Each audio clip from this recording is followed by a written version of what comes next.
उसके बाद वर्णन आता है कि इस प्रकार से विनती करके मुनि ने श्री रामचंद्र को सिर नवाया है और यह वरदान मांगा है कि मेरी मति में, मेरी बुद्धि में सदा आपका ही निवास हो। तो भगवान ने राम मतिर अस्तु यह आशीर्वाद दिया है। उसके बाद वर्णन है कि अनुसुईया जी माता सीता को पतिव्रता होने के उपदेश देती है। माता सीता तो पतिव्रता है, उन्होंने यह कहा भी है कि आप तो पतिव्रता नारी हैं, लेकिन बाकी नारियों के लिए यह आदेश अनुसुईया जी द्वारा है। हमारे मध्य में महंत श्री रामेश्वरपुरी जी महाराज, श्री चंद्रशेखर जी महाराज एवं चित्रकूट वाले महाराज जी सभी संत पधारे हुए हैं। सभी का स्वागत है। यहाँ पे सीता मैया अनुसुईया जी के चरणों में प्रणाम करती हैं और उसके बाद वर्णन है कि अनुसुईया माता माता सीता को पतिव्रता होने के लक्षण बता रही हैं। सभी ध्यानपूर्वक सुनो।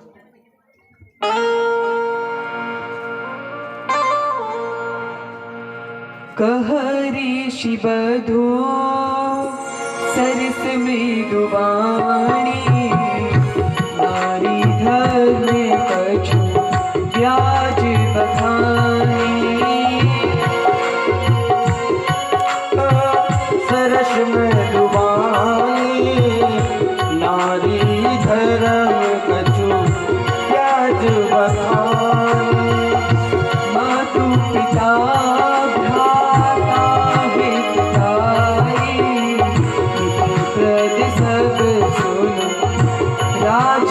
राजकुमारी माता पिता भ्राता हितकारी विकृत सब सुनो राजकुमारी अमित दानी भरता भय देवी हम सुनाई जो सेवन देवी अमित दानी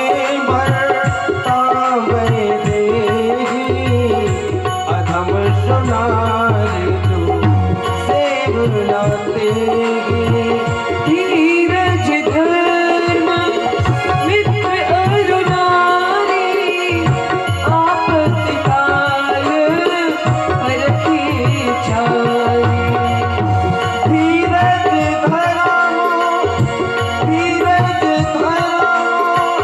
मित्र अरुणारी आपत्तिकाल परखी चारी। रोगी वश जय धीना अधम बधिर जो ही अति दीना। व्रत रोग बस चढ़त हीना अधम बधिर जो ही अति दीना।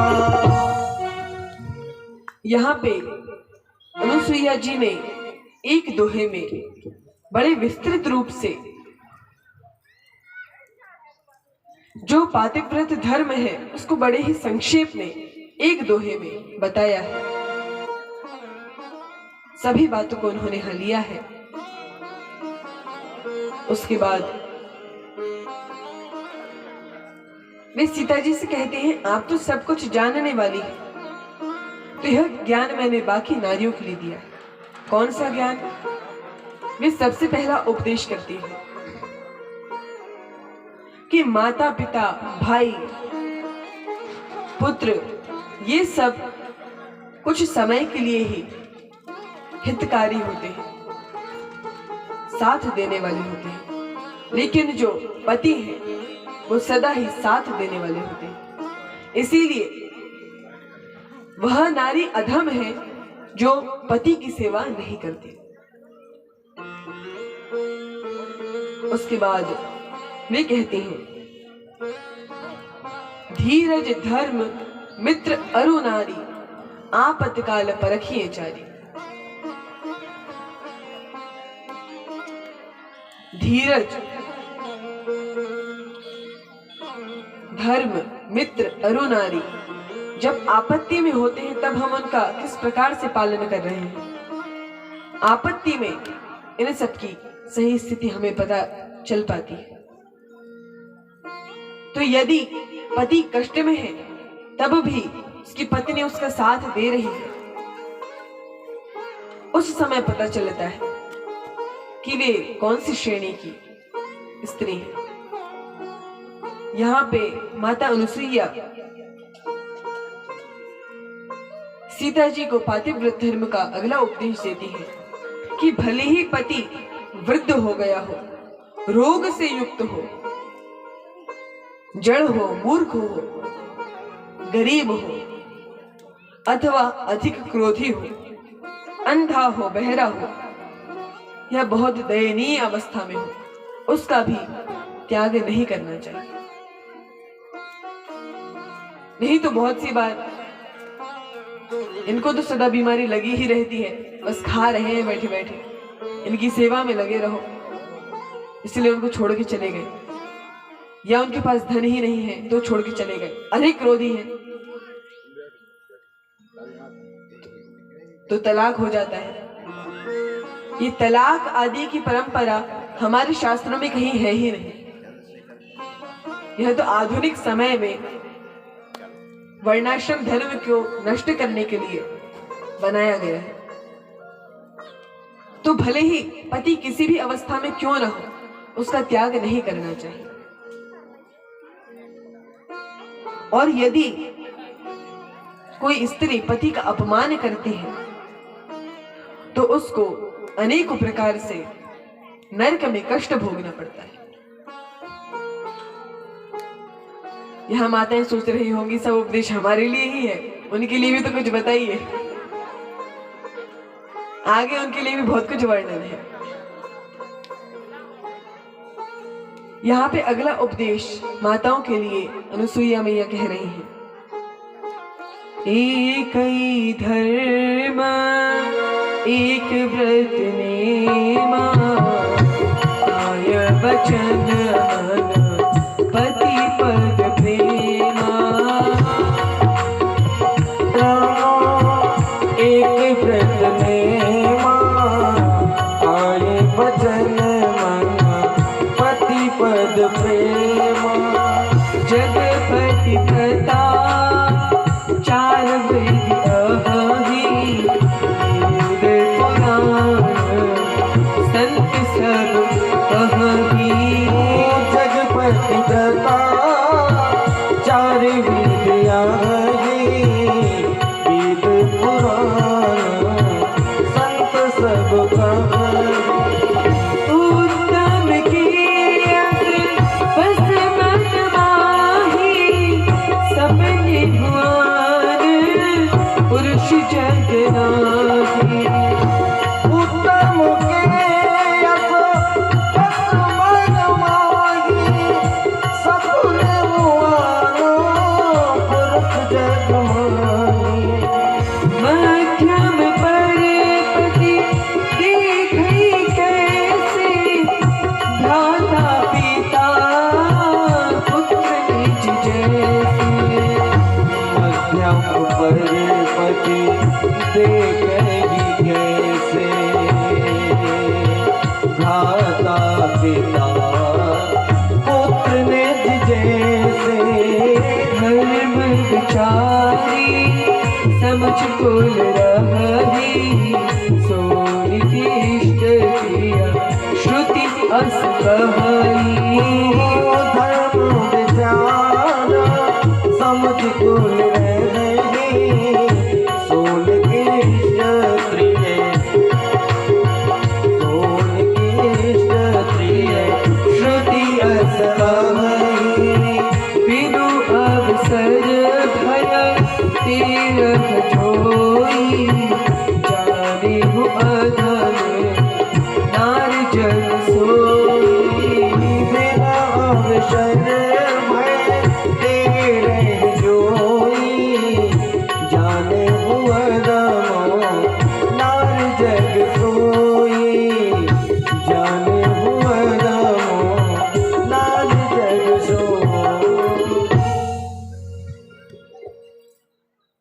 यहाँ पे 4 श्रेणी की माताएं अनुसुईया मैया ने कहा है। प्रथम श्रेणी की माताएं हैं जो कि स्वप्न में भी किसी दूसरे पुरुष का ध्यान नहीं करती, जैसे आप सभी। मध्यम श्रेणी वे हैं जो सभी पुरुष को भ्राता, भाई, पिता या पुत्र के रूप में देखती है। और निकृष्ट श्रेणी की वे हैं जो विवाह हो गया इसीलिए इच्छा से नहीं, मन मार के पति के साथ रहती हैं, लेकिन उससे भी निकृष्ट वे माताएं हैं जो कि अधम श्रेणी है कि पति के सामने तो उन्हीं की भक्त बनती है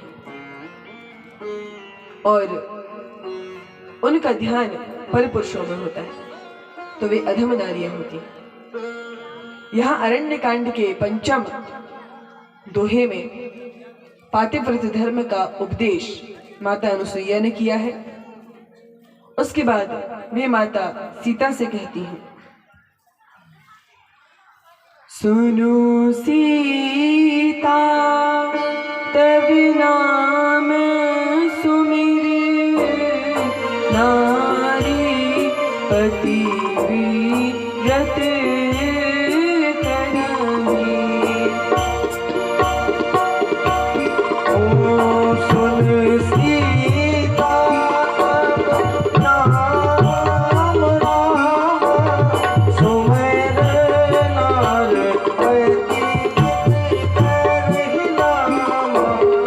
होरी प्राण प्रिय राम सिया राम, कहियो कथा संसार हित राम।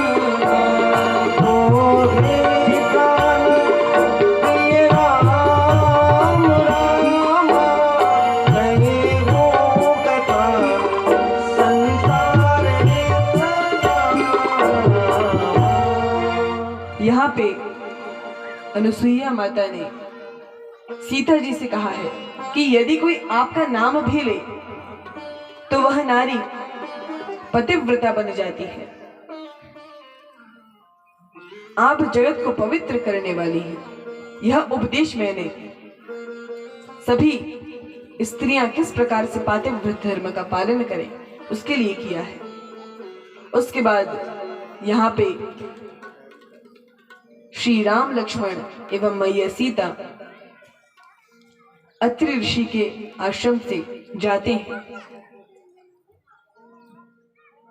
रास्ते में विराध नाम का एक असुर मिला, उसका नाश किया है।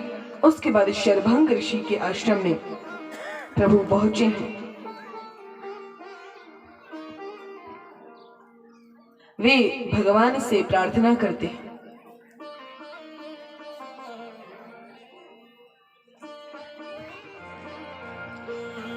नाथ सकल साधन में हीना, कीन्ही कृपा जानि जन दीना।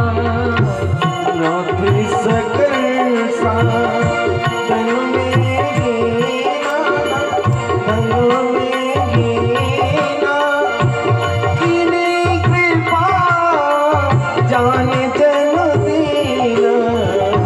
जोग यज्ञ जप तप व्रत की मां, तप व्रत की मां, प्रभु कह दी भगति पर ली मां। जोग जग जप तप व्रत कीना, तप व्रत कीना, प्रभु कह दे भगति पर लीना। हे प्रभु, मैं सभी साधनों से हीन हूं, ना मैं जप को जानता हूं ना किसी भी साधन को जानता हूं।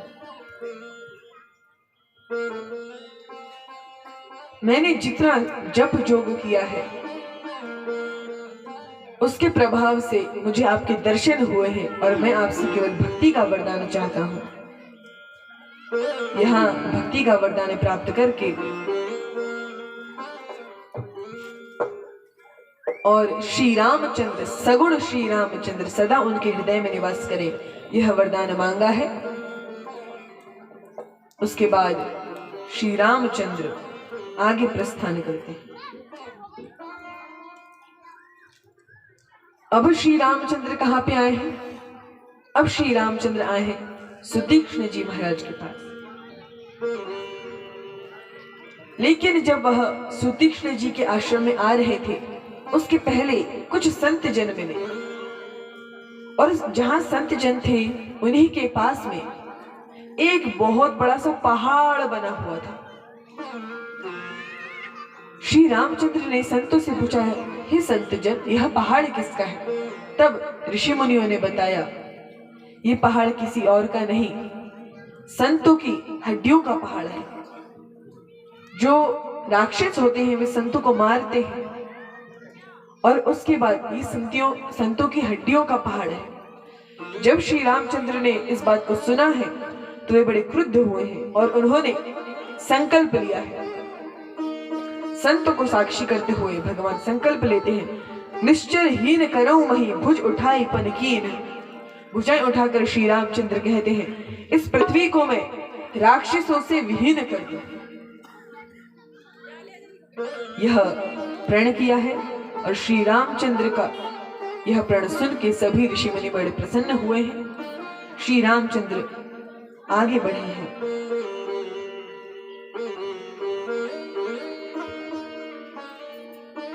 अबीराल प्रेम भगति मोनि पाई, प्रभु देखे तरु ओठ लुपाई। अबीराल प्रेम भगत मोनि पाई, प्रभु देखे तरु ओठ लुपाई। अतिशय प्रीत देखी रघुवीरा, प्रगटे हृदय हरण भावीरा। अतिशय प्रीत देखे रघुवीरा, प्रगटे हृदय हरण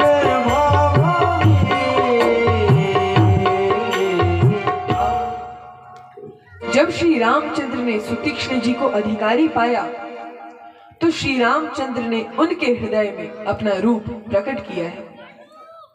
अब वे उस रूप का ध्यान कर रहे हैं। अब स्वयं साक्षात श्री रामचंद्र उनके समक्ष आके खड़े हो गए, लेकिन वो तो हृदय में जो श्री राम है उन्हीं का स्मरण कर रहे हैं। भगवान उन्हें छू रहे हैं, हिला रहे हैं, उन्हें तो कुछ शरीर की सुध बुध ही नहीं है।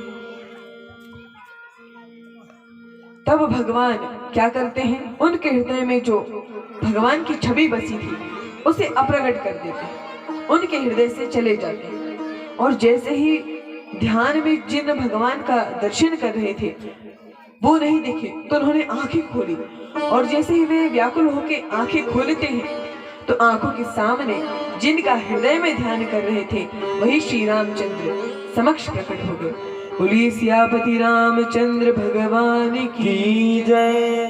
भगवान का बड़ा सुंदर रूप है, तमाल के वृक्ष के जैसा भगवान का रूप है।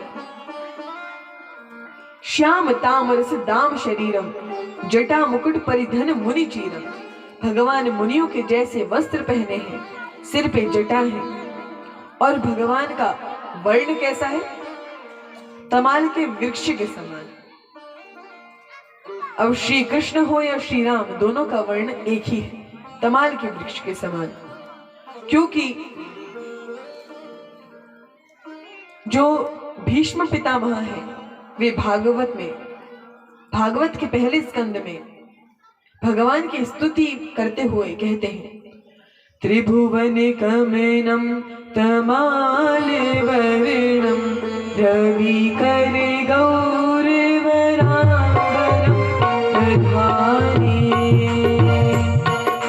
वपुर्लककुलावृताननाज्यं विजय सखी प्रतिरस्तु मे नवत्या। त्रिभुवन कमनं तमाल वर्णम, भगवान का वर्ण कैसा है?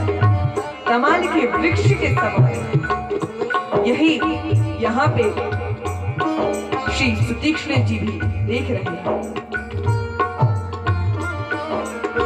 श्याम ताम रसदाम शरीरम जटा मुकुट परिधन मुनिचीरम जटा मुकुट परिधन मुनिचीरम पाणि चाप शरकती तुड़ीरम नौमि निरंतर श्री रघुवीरम नौमि निरंतर श्री रघुवीरम नौमि निरंतर श्री रघुवीरम। यहाँ पे सुतीक्ष्ण जी ने भगवान के दर्शन किए हैं। सिर पे जटा है, तमाल के वृक्ष के जैसा सांवला शरीर है, मुनियों के जैसे वस्त्र पहने हैं और भगवान का बड़ा ही सुंदर रूप है। धनुष बाण को हाथ में धारण किए हैं। ऐसा रूप जैसे ही देखा तो वे श्री रघुनाथ जी को प्रणाम करते हैं। और जब भगवान ने वरदान मांगने के लिए कहा तो बोले वरदान वरदान तो मुझे कुछ नहीं चाहिए, लेकिन एक आपसे प्रार्थना है, वरदान नहीं है। क्या? तुम्हि नीक लागे रघुराई सो मोहि देहु दास सुखदाई सो मोहि देहु दास सुखदाई सो मोहि देहु दास सुखदाई।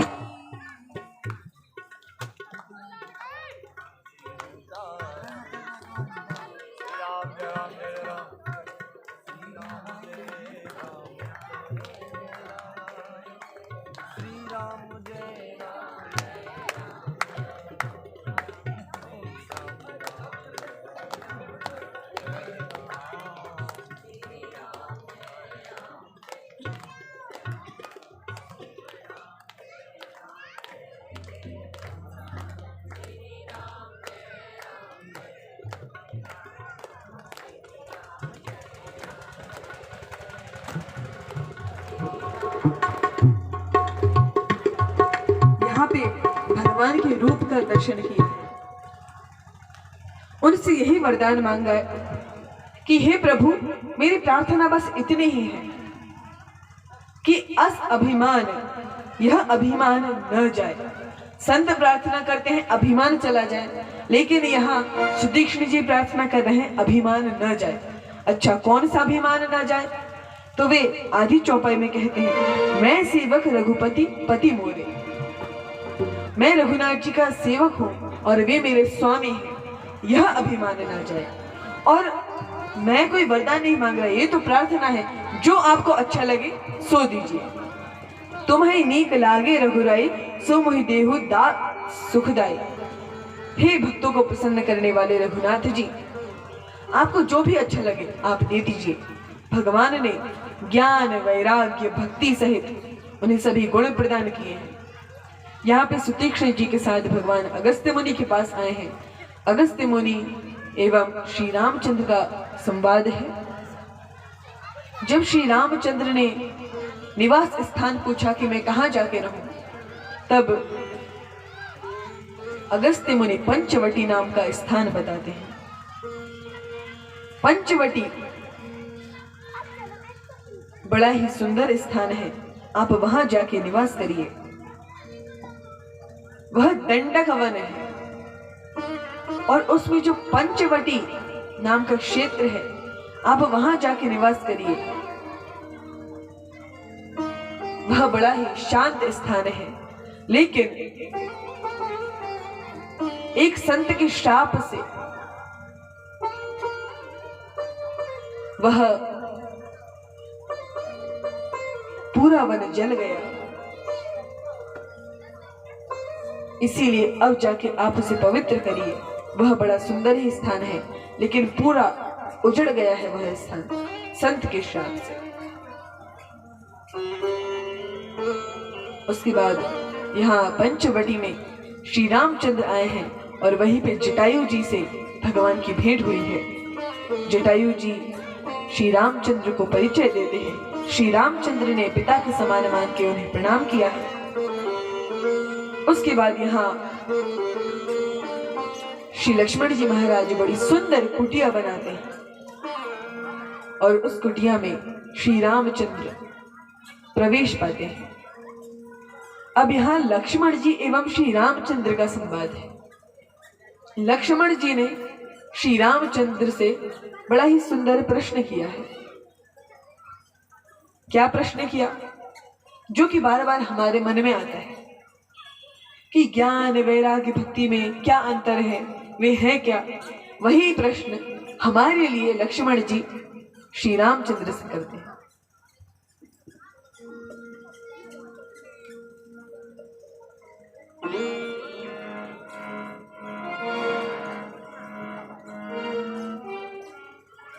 कहु ज्ञान विराग अरुमागा, कहु सुभगति करहु जी दाया।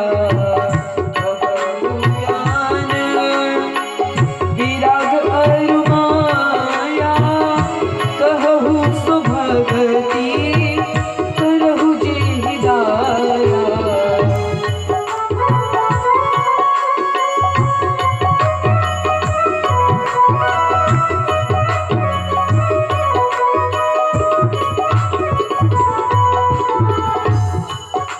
यहाँ पे लक्ष्मण जी ने श्री रामचंद्र से प्रश्न किया है कि भक्ति क्या है, ज्ञान वैराग्य माया क्या है, आप इसके विषय में बताइए। पहले ज्ञान वैराग्य और माया में भेद बताइए, फिर आप जिस पर प्रसन्न होते उसको भक्ति देते हैं तो उस भक्ति की महिमा बताइए। यहाँ पे भगवान बड़े ही प्रसन्न हुए हैं और उत्तर देते हुए पहले प्रश्न का उत्तर दिया, माया क्या है? मैं अरुमोर तोर ते माया, जेहि बस कीने जीव निकाया। मोर तोर में माया, तेरी बस कीने जीवन काया। गोचर जहाँ लगी मन जाई, सो सब माया जाने भाई। गोचर जगह लगी मन जाई, सो सब माया जाने भाई।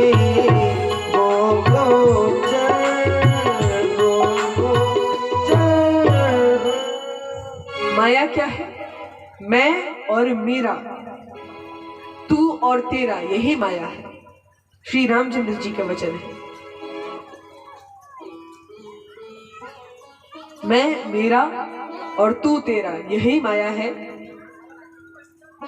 जब तक हमारे मन में यह अभिमान रहेगा कि यह मेरा है, मैं हूं, ये मेरा है, वही सब माया है। अच्छा,